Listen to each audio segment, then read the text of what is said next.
Hello बच्चों, let's read the question. Question है the relation is subset of on a power set of A of a set A is A option is symmetric, second option is anti symmetric, third option is equivalence relation, fourth option is reflexive. इस question को solve करने के लिए जो की concept हम इसमें use करेंगे, की concept is let R be a relation on a set A, then जो आर है हमारे पास ये रिफ्लेक्सिव कब होगा, is reflexive if a belongs to a comma a belongs to r for all a belongs to, यानी कि ए का हर एक एलिमेंट क्या होना चाहिए, रिलेटेड होना चाहिए ए के साथ। और एंटी सिमेट्रिक कब होगा, एंटी सिमेट्रिक ये कब बनेगा, इफ अगर ए बी के साथ रिलेटेड है, बी ए के साथ रिलेटेड है, और ये कब होगा, इफ, तो दिस इंप्लाइज ए को क्या होना पड़ेगा, बी के इक्वल होना पड़ेगा।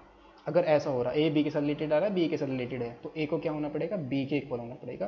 तो रिलेशन हमारा क्या बनेगा, एंटी सिमेट्रिक तभी बनेगा जब ए इज इक्वल टू क्या हो, बी हो, यानी कि A belongs to R, B belongs to R. कब पॉसिबल है, जब A is equal to B हो। और रिलेशन हमारा सिमेट्रिक कब होगा, अगर ए बी के साथ रिलेटेड है, तो अगर बी ए के साथ रिलेटेड आ गया तो रिलेशन हमारा क्या बन जाएगा, सिमेट्रिक बन जाएगा। सो नाउ क्वेश्चन के अंदर हमें जो रिलेशन यहाँ पर डिफाइन किया गया, गिवन दैट, यानी कि जो हमारे पास रिलेशन आर है, ये कैसा रिलेशन डिफाइन किया गया है, x comma y belongs to R, यानी कि एक्स कोमा वाई रिलेटेड कब होंगे, if x is a subset of y. और जो एक्स कोमा वाई है वो कहाँ से बिलोंग कर रहे हैं, पावर सेट ऑफ ए से आ रहे हैं, ये इसके एलिमेंट्स हैं, यानी कि ए के सबसेट है। दैट इज, इसका मतलब क्या है, x comma y belongs to R if x is a subset of Y.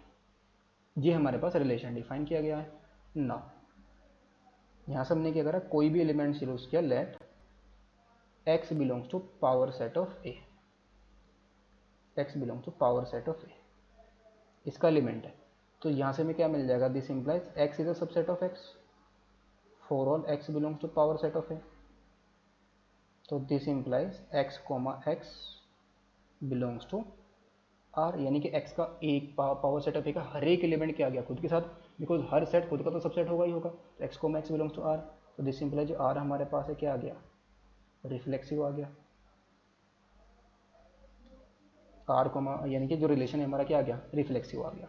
तो ये रिलेट करेंगे, जो एक्स कोमा वाई है वो हमारे कहाँ से बिलोंग कर रहे हैं, पावर सेट ऑफ ए से आ रहे हैं, इनके ए के सबसेट है, सच दैट एक्स हमारा किसके साथ रिलेटेड है, y के साथ रिलेटेड है, यानी कि x कोमा वाई हमारा किस में बिलोंग कर रहा है, r में बिलोंग कर रहा है, बिलोंग्स टू r।